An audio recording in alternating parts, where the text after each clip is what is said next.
Chapter 31. Archer had been stunned by old Catherine's news. It was only natural that Madame Olenska should have hastened from Washington in response to her grandmother's summons.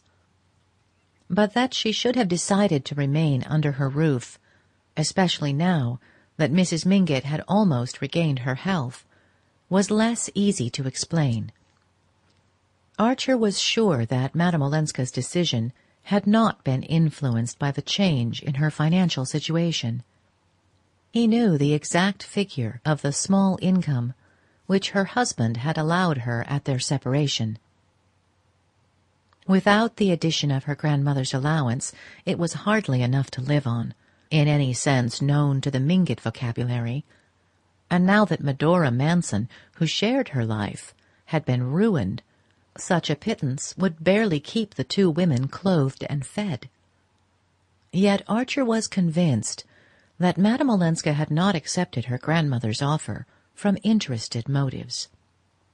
She had the heedless generosity and the spasmodic extravagance of persons used to large fortunes and indifferent to money, but she could go without many things which her relations considered indispensable. And Mrs. Lovell Mingott and Mrs. Welland had often been heard to deplore that anyone who had enjoyed the cosmopolitan luxuries of Count Olenski's establishments should care so little about how things were done. Moreover, as Archer knew, several months had passed since her allowance had been cut off. Yet in the interval she had made no effort to regain her grandmother's favor. Therefore, if she had changed her course, it must be for a different reason. He did not have far to seek for that reason. On the way from the ferry she had told him that he and she must remain apart, but she had said it with her head on his breast. He knew that there was no calculated coquetry in her words. She was fighting her fate as he had fought his, and clinging desperately to her resolve that they should not break faith with the people who trusted them. But during the 10 days which had elapsed since her return to New York, she had perhaps guessed from his silence, and from the fact of his making no attempt to see her, that he was meditating a decisive step, a step from which there was no turning back. At the thought, a sudden fear of her own weakness might have seized her, and she might have felt that, after all, it was better to accept the compromise usual in such cases, and follow the line of least resistance. An hour earlier, when he had rung Mrs. Mingott's bell, Archer had fancied that his path was clear before him. He had meant to have a word alone with Madame Olenska, and failing that, to learn from her grandmother on what day and by which train she was returning to Washington. In that train he intended to join her, and travel with her to Washington, or as much farther as she was willing to go. His own fancy inclined to Japan. At any rate, she would understand at once that, wherever she went, he was going. He meant to leave a note for May that should cut off any other alternative. He had fancied himself not only nerved for this plunge, but eager to take it. Yet his first feeling, on hearing that the course of events was changed, had been one of relief. Now, however, as he walked home from Mrs. Mingott's, he was conscious of a growing distaste for what lay before him. There was nothing unknown or unfamiliar in the path he was presumably to tread. But when he had trodden it before, it was as a free man, who was accountable to no one for his actions, and could lend himself with an amused detachment to the game of precautions and prevarications, concealments and compliances that the part required. This procedure was called protecting a woman's honor, and the best fiction, combined with the after-dinner talk of his elders, had long since initiated him into every detail of its code. Now he saw the matter in a new light, and his part in it seemed singularly diminished. It was, in fact, that which, with a secret fatuity, he had watched Mrs. Thorley Rushworth play towards a fond and unperceiving husband, a smiling, bantering, humouring, watchful and incessant lie. A lie by day, a lie by night, a lie in every touch and every look, a lie in every caress and every quarrel, a lie in every word and in every silence. It was easier, and less dastardly on the whole, for a wife to play such a part towards her husband. A woman's standard of truthfulness was tacitly held to be lower. She was the subject creature, and versed in the arts of the enslaved. Then she could always plead moods and nerves, and the right not to be held too strictly to account. And even in the most straight-laced societies, the laugh was always against the husband. But in Archer's little world, no one laughed at a wife deceived, and a certain measure of contempt was attached to men who continued their philandering after marriage. In the rotation of crops, there was a recognized season for wild oats, but they were not to be sown more than once. Archer had always shared this view. In his heart, he thought Lefferts despicable. But to love Ellen Olenska was not to become a man like Lefferts. For the first time, Archer found himself face to face with the dread argument of the individual case. Ellen Olenska was like no other woman. He was like no other man. Their situation, therefore, resembled no one else's, and they were answerable to no tribunal but that of their own judgment. Yes, but in 10 minutes more he would be mounting his own doorstep, and there were May, and habit, and honour, and all the old decencies that he and his people had always believed in. At his corner he hesitated, and then walked down Fifth Avenue. Ahead of him, in the winter night, loomed a big, unlit house. As he drew near, he thought how often he had seen it blazing with lights, its steps awninged and carpeted, and carriages waiting in double line to draw up at the curbstone.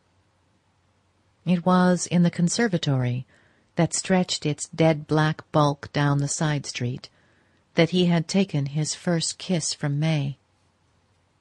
It was under the myriad candles of the ballroom that he had seen her appear, tall and silver-shining as a young Diana.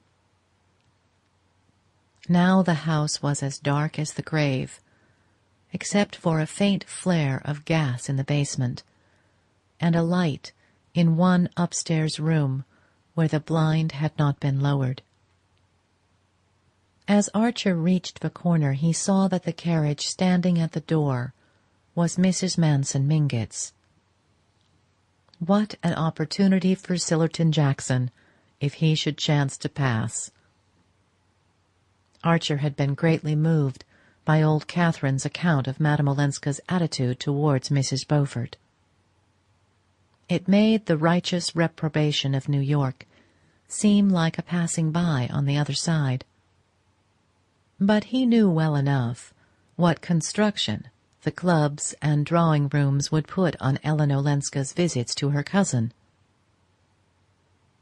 He paused and looked up at the lighted window. No doubt the two women were sitting together in that room. Beaufort had probably sought consolation elsewhere. There were even rumors that he had left New York with Fanny Ring, but Mrs. Beaufort's attitude made the report seem improbable. Archer had the nocturnal perspective of Fifth Avenue almost to himself. At that hour, most people were indoors dressing for dinner, and he was secretly glad that Ellen's exit was likely to be unobserved. As the thought passed through his mind, the door opened, and she came out. Behind her was a faint light, such as might have been carried down the stairs to show her the way. She turned to say a word to someone. Then the door closed, and she came down the steps. "Ellen," he said in a low voice as she reached the pavement.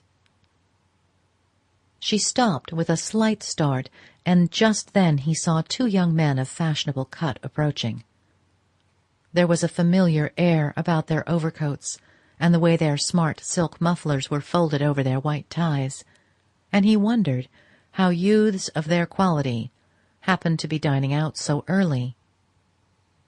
Then he remembered that the Reggie Chiverses, whose house was a few doors above, were taking a large party that evening to see Adelaide Neilson in Romeo and Juliet, and guessed that the two were of the number. They passed under a lamp, and he recognized Lawrence Lefferts and a young Chivers.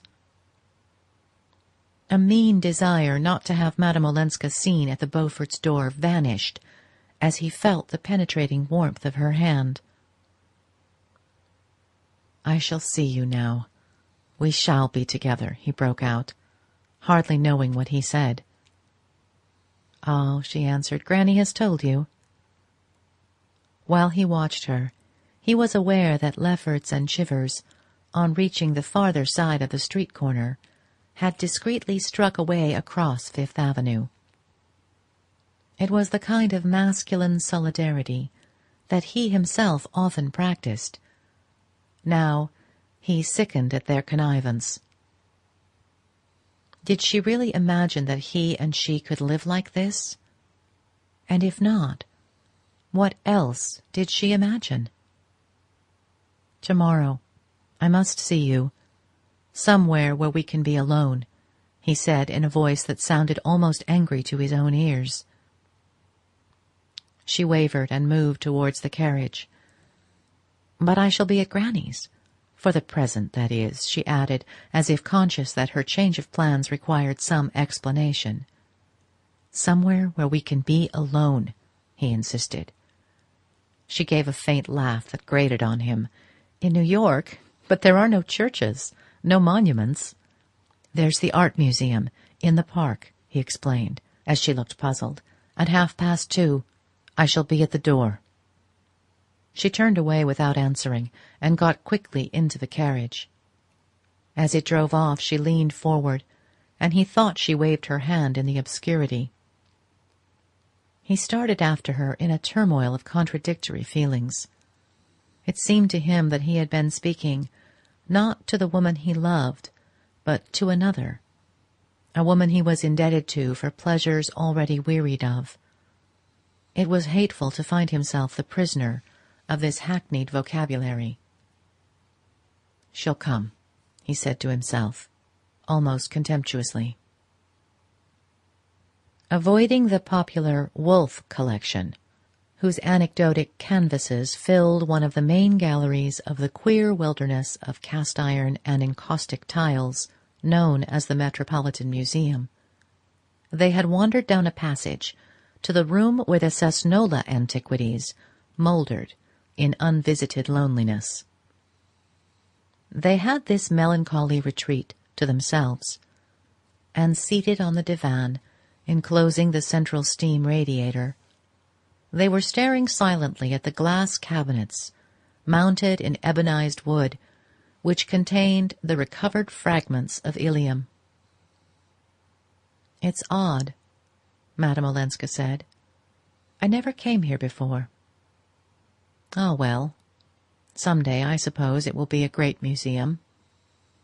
"Yes," she assented absently. She stood up and wandered across the room.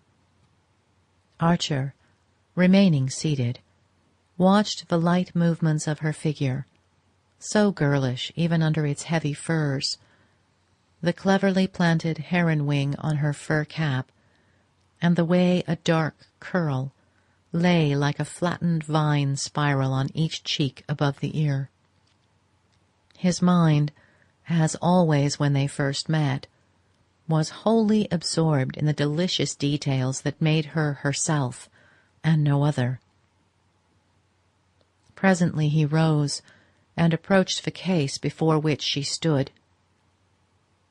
Its glass shelves were crowded with small, broken objects, hardly recognizable domestic utensils, ornaments and personal trifles made of glass, of clay, of discolored bronze, and other time-blurred substances.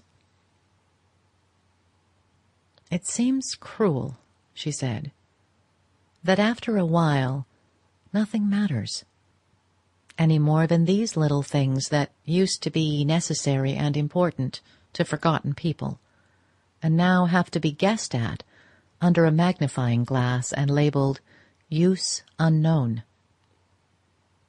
Yes, but meanwhile, meanwhile," as she stood there in her long sealskin coat, her hands thrust in a small round muff, her veil drawn down like a transparent mask to the tip of her nose, and the bunch of violets he had brought her stirring with her quickly taken breath, it seemed incredible that this pure harmony of line and color should ever suffer the stupid law of change.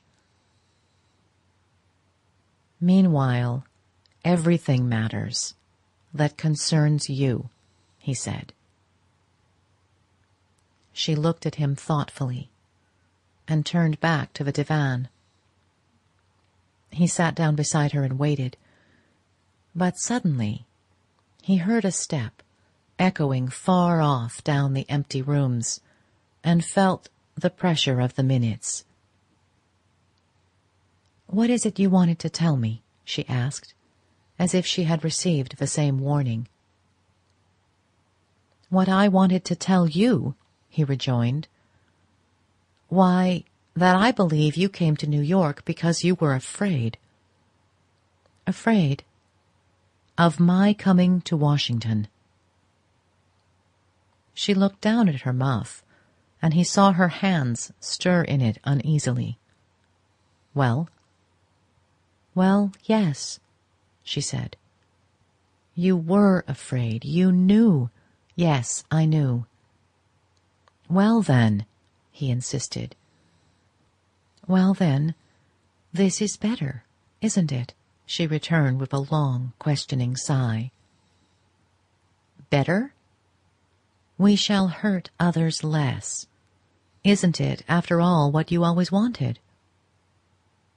"To have you here, you mean, in reach and yet out of reach?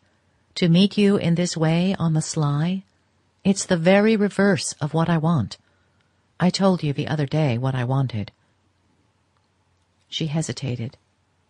"And you still think this worse?" "1,000 times." He paused. "It would be easy to lie to you, but the truth is I think it detestable." "Oh, so do I!" she cried with a deep breath of relief. He sprang up impatiently. "Well, then, it's my turn to ask, what is it in God's name that you think better?" She hung her head and continued to clasp and unclasp her hands in her muff. The step drew nearer, and a guardian in a braided cap walked listlessly through the room, like a ghost stalking through a necropolis. They fixed their eyes simultaneously on the case opposite them, and when the official figure had vanished down a vista of mummies and sarcophagi, Archer spoke again. "What do you think better?" Instead of answering, she murmured, I promised Granny to stay with her because it seemed to me that here I should be safer. From me? She bent her head slightly without looking at him. Safer from loving me?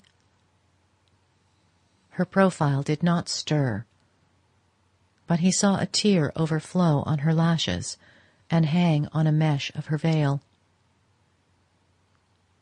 Safer from doing irreparable harm.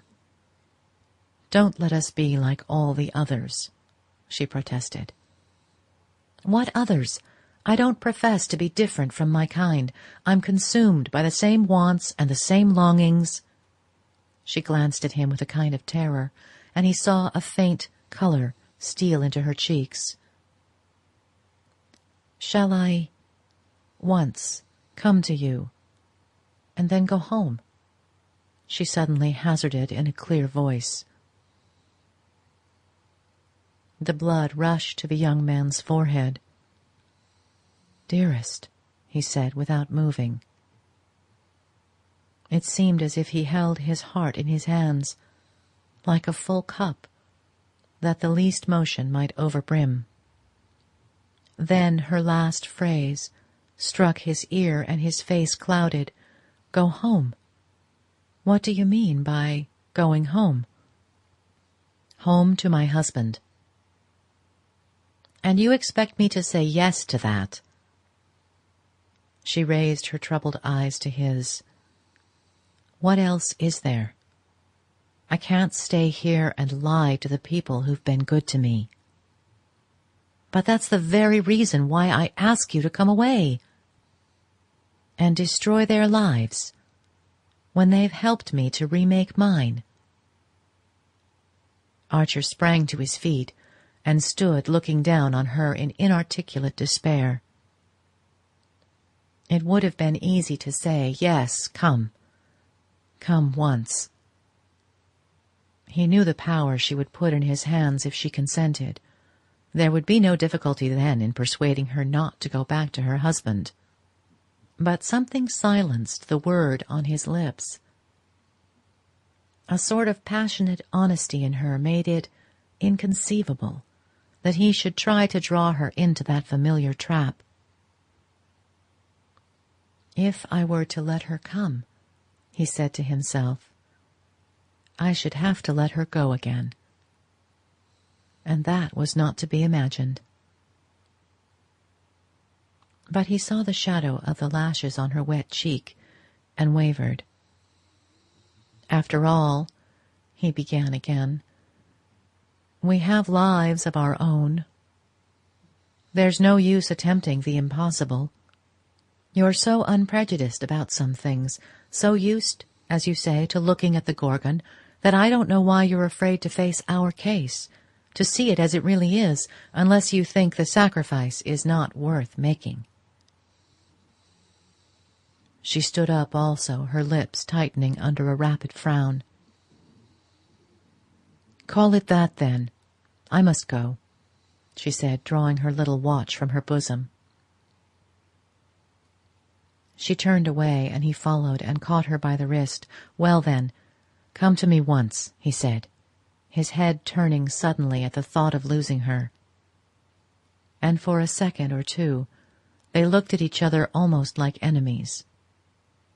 When? He insisted. Tomorrow? She hesitated. The day after. Dearest, he said again. She had disengaged her wrist, but for a moment they continued to hold each other's eyes, and he saw that her face, which had grown very pale, was flooded with a deep inner radiance. His heart beat with awe. He felt that he had never before beheld love visible. Oh, I shall be late. Goodbye. No, don't come any farther than this, she cried, walking hurriedly away down the long room, as if the reflected radiance in his eyes had frightened her. When she reached the door, she turned for a moment to wave a quick farewell. Archer walked home alone. Darkness was falling when he let himself into his house, and he looked about at the familiar objects in the hall, as if he viewed them from the other side of the grave. The parlour-maid, hearing his step, ran up the stairs to light the gas on the upper landing. "Is Mrs. Archer in?" "No, sir. Mrs. Archer went out in the carriage after luncheon and hasn't come back." With a sense of relief, he entered the library and flung himself down in his armchair. The parlour-maid followed, bringing the student lamp and shaking some coals onto the dying fire. When she left, he continued to sit motionless, his elbows on his knees, his chin on his clasped hands, his eyes fixed on the red grate. He sat there, without conscious thoughts, without sense of the lapse of time, in a deep and grave amazement that seemed to suspend life rather than quicken it. This was what had to be, then. This was what had to be, he kept repeating to himself, as if he hung in the clutch of doom. What he had dreamed of had been so different that there was a mortal chill in his rapture. The door opened and May came in. "I'm dreadfully late. You weren't worried, were you?" she asked, laying her hand on his shoulder with one of her rare caresses. He looked up, astonished. "Is it late?" "After 7. I believe you've been asleep," she laughed, and drawing out her hat-pins, tossed her velvet hat on the sofa. She looked paler than usual, but sparkling with an unwonted animation. "I went to see Granny, and just as I was going away Ellen came in from a walk, so I stayed and had a long talk with her. It was ages since we'd had a real talk." She had dropped into her usual armchair, facing his, and was running her fingers through her rumpled hair. He fancied she expected him to speak. "A really good talk," she went on, smiling with what seemed to Archer an unnatural vividness.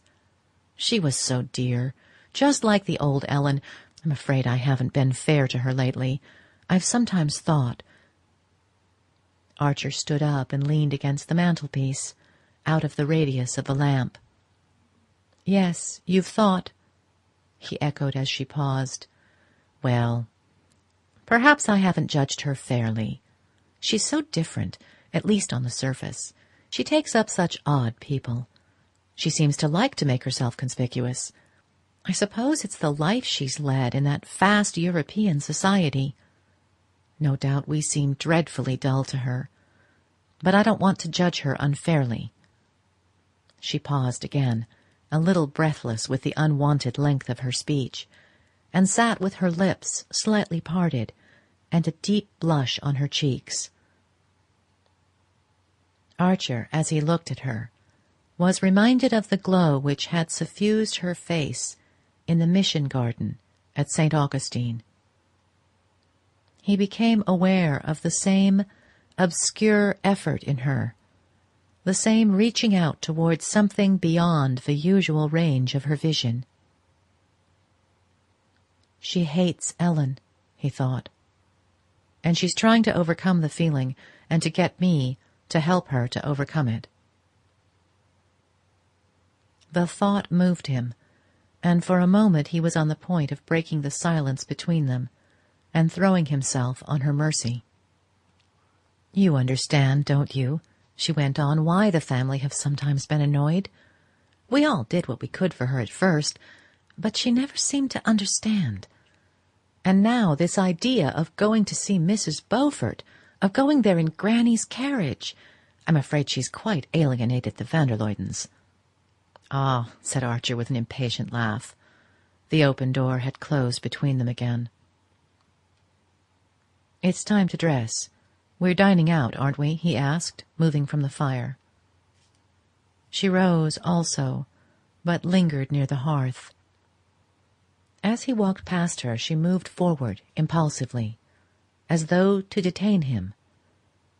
Their eyes met, and he saw that hers were of the same swimming blue as when he had left her to drive to Jersey City.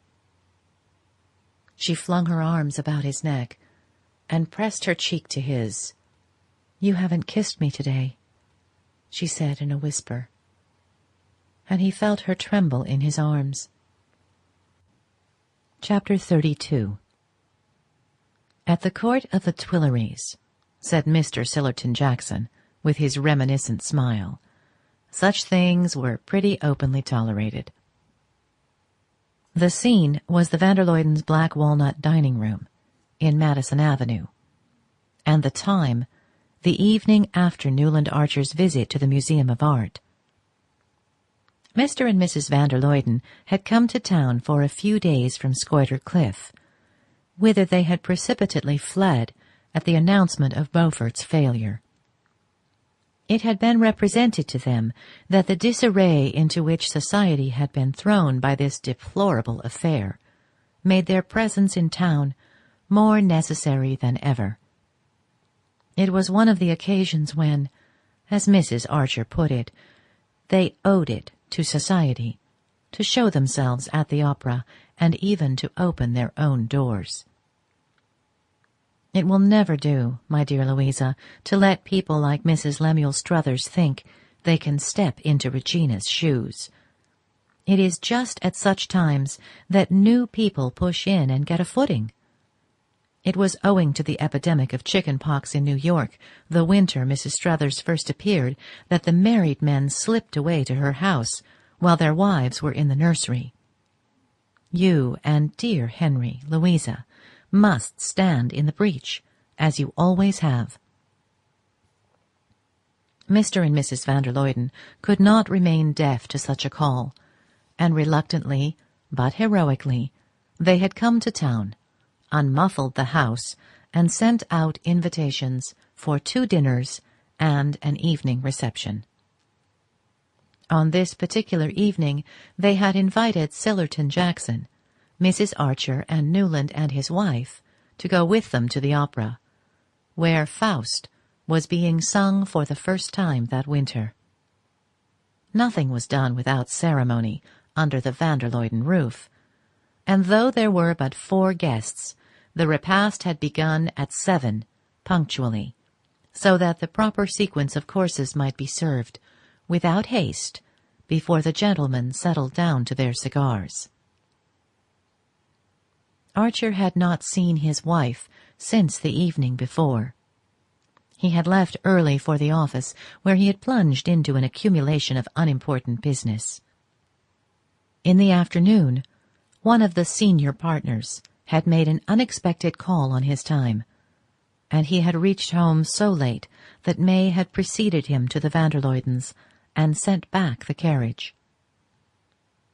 Now, across the Scoider Cliff carnations and the massive plate, she struck him as pale and languid, but her eyes shone, and she talked with exaggerated animation. The subject which had called forth Mr. Sillerton Jackson's favourite allusion had been brought up, Archer fancied not without intention, by their hostess.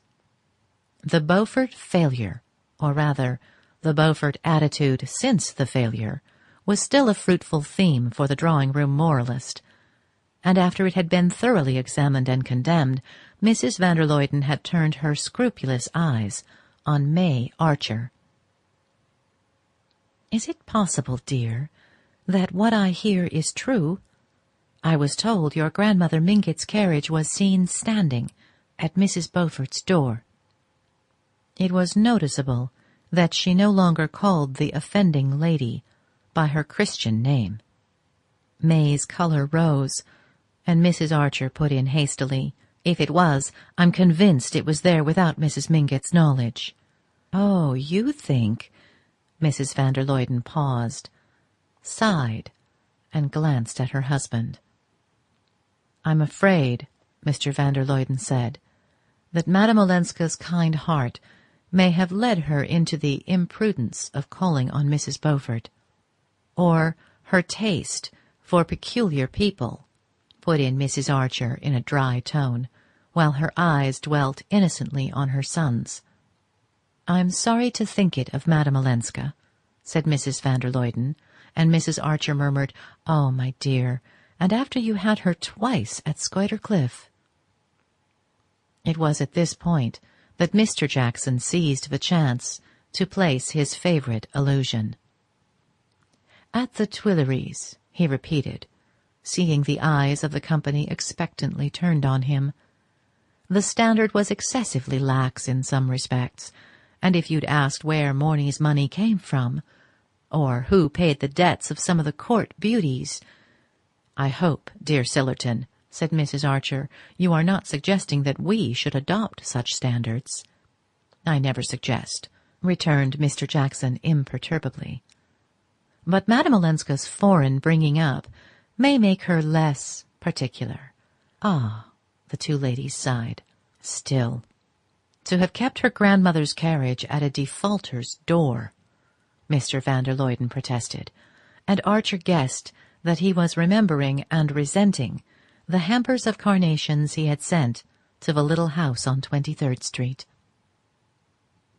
"Of course, I've always said that she looks at things quite differently," Mrs. Archer summed up. A flush rose to May's forehead. She looked across the table at her husband and said precipitately, "I'm sure Ellen meant it kindly."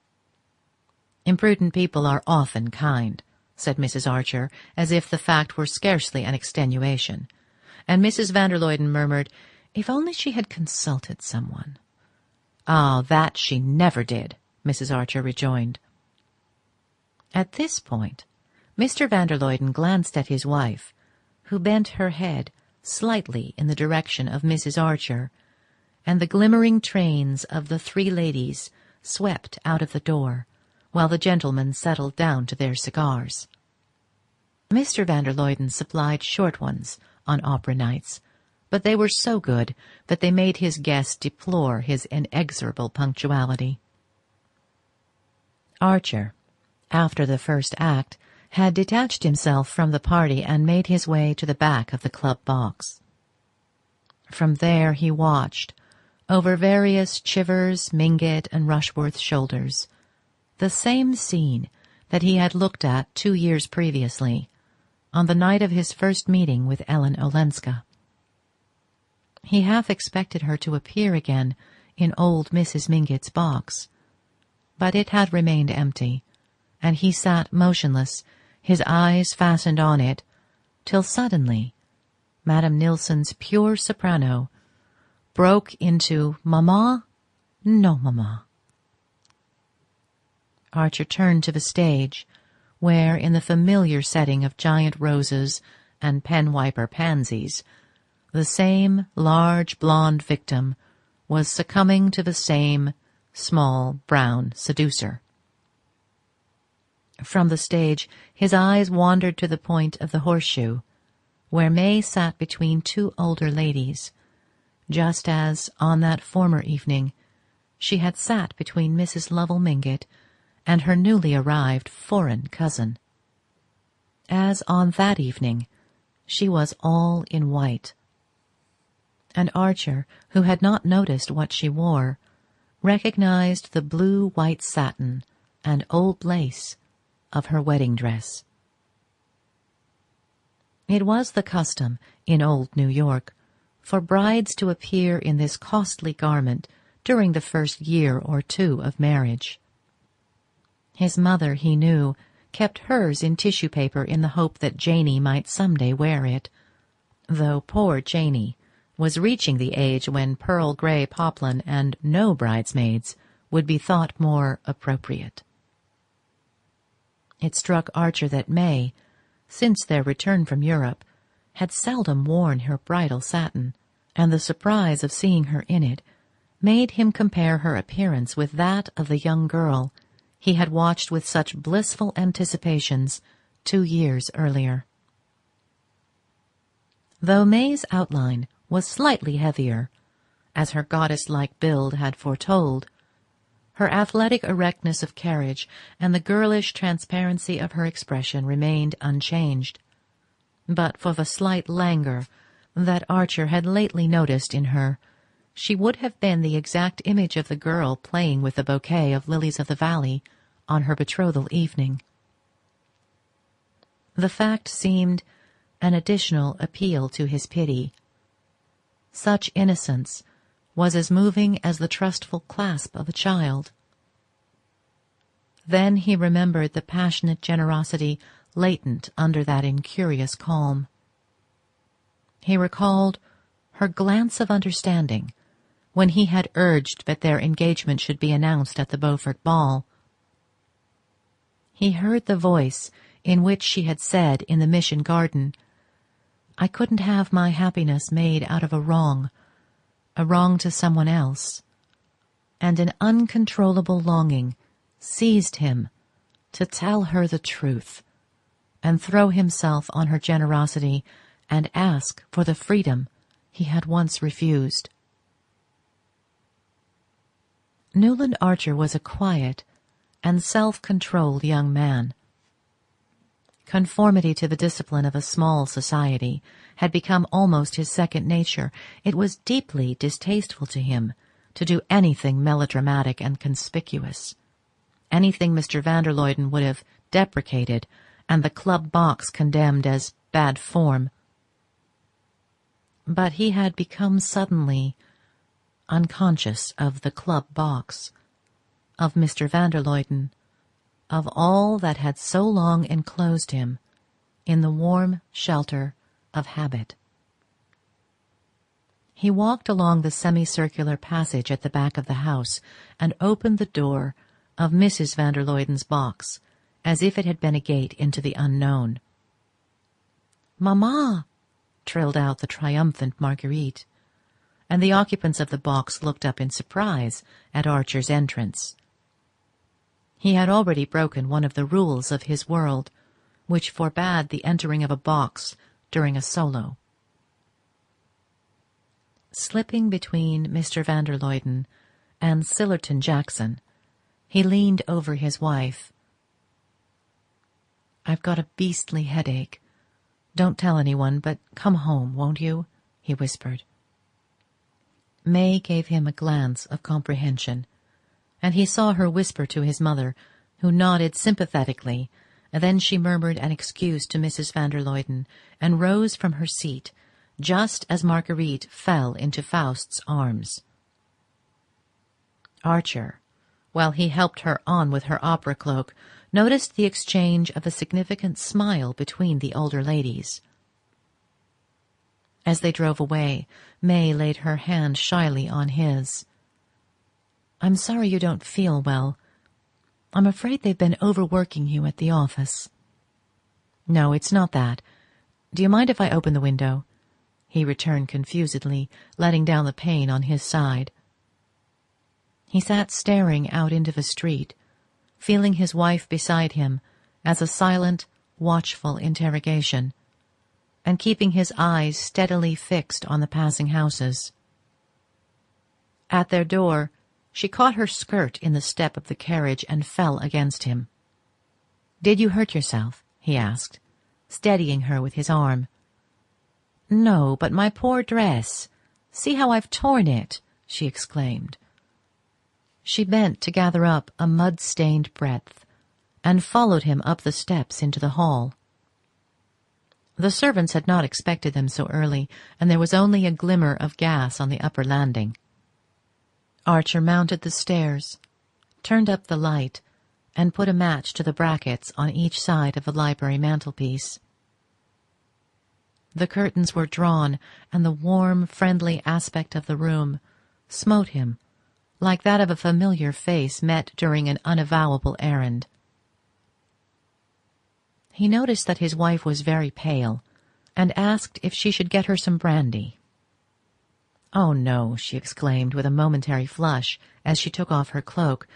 "But hadn't you better go to bed at once?" she added, as she opened a silver box on the table and took out a cigarette. Archer threw down the cigarette and walked to his usual place by the fire. "No, my head is not as bad as that," he paused. "And there's something I want to say, something important. that I must tell you at once." She had dropped into an armchair and raised her head as he spoke. "Yes, dear," she rejoined, so gently that he wondered at the lack of wonder with which she received this preamble. "May," he began, standing a few feet from her chair and looking over at her as if the slight distance between them were an unbridgeable abyss. The sound of his voice echoed uncannily through the home-like hush, and he repeated, "There's something I've got to tell you about myself." She sat silent, without a movement or a tremor of her lashes. She was still extremely pale, but her face had a curious tranquillity of expression that seemed drawn from some secret inner source. Archer checked the conventional phrases of self-accusal that were crowding to his lips. He was determined to put the case baldly, without vain recrimination or excuse. "Madame Olenska," he said, but at the name his wife raised her hand as if to silence him. As she did so, the gaslight struck on the gold of her wedding ring. "Oh, why should we talk of Ellen tonight?" she asked with a slight pout of impatience. "Because I ought to have spoken before." Her face remained calm. "Is it really worthwhile, dear? I know I've been unfair to her at times. Perhaps we all have. You've understood her, no doubt, better than we did. You've always been kind to her, but what does it matter now it's all over?" Archer looked at her blankly. Could it be possible that the sense of unreality in which he felt himself imprisoned had communicated itself to his wife? "All over? What do you mean?" he asked, in an indistinct stammer. May still looked at him with transparent eyes. "Why, since she's going back to Europe so soon, since Granny approves and understands and has arranged to make her independent of her husband." She broke off, and Archer, grasping the corner of the mantelpiece in one convulsed hand and steadying himself against it, made a vain effort to extend the same control to his reeling thoughts. "I supposed," he heard his wife's voice go on, "that you had been kept at the office this evening about the business arrangements. It was settled this morning, I believe." She lowered her lashes under his unseeing stare, and another fugitive flush passed over her face. He understood that his own eyes must be unbearable, and turning away, rested his elbows on the mantel-shelf and covered his face. Something drummed and clanged furiously in his ears. He could not tell if it were the blood in his veins or the tick of the clock on the mantel. May sat without moving or speaking, while the clock slowly measured out 5 minutes. A lump of coal fell forward in the grate, and hearing her rise to push it back, Archer at length turned and faced her. "It's impossible," he exclaimed. "Impossible? How do you know what you've just told me?" "I saw Ellen yesterday. I told you I'd seen her at Granny's." "It was then that she told you?" "No, I had a note from her this afternoon. Do you want to see it?" He could not find his voice, and she went out of the room and came back almost immediately. "I thought you knew," she said simply. She laid a sheet of paper on the table, and Archer put out his hand and took it up. The letter contained only a few lines. "May, dear, I have at last made Granny understand that my visit to her could be no more than a visit, and she has been as kind and generous as ever. She sees now that if I return to Europe I must live by myself, or rather with poor Aunt Medora, who is coming with me. I am hurrying back to Washington to pack up, and we sail next week.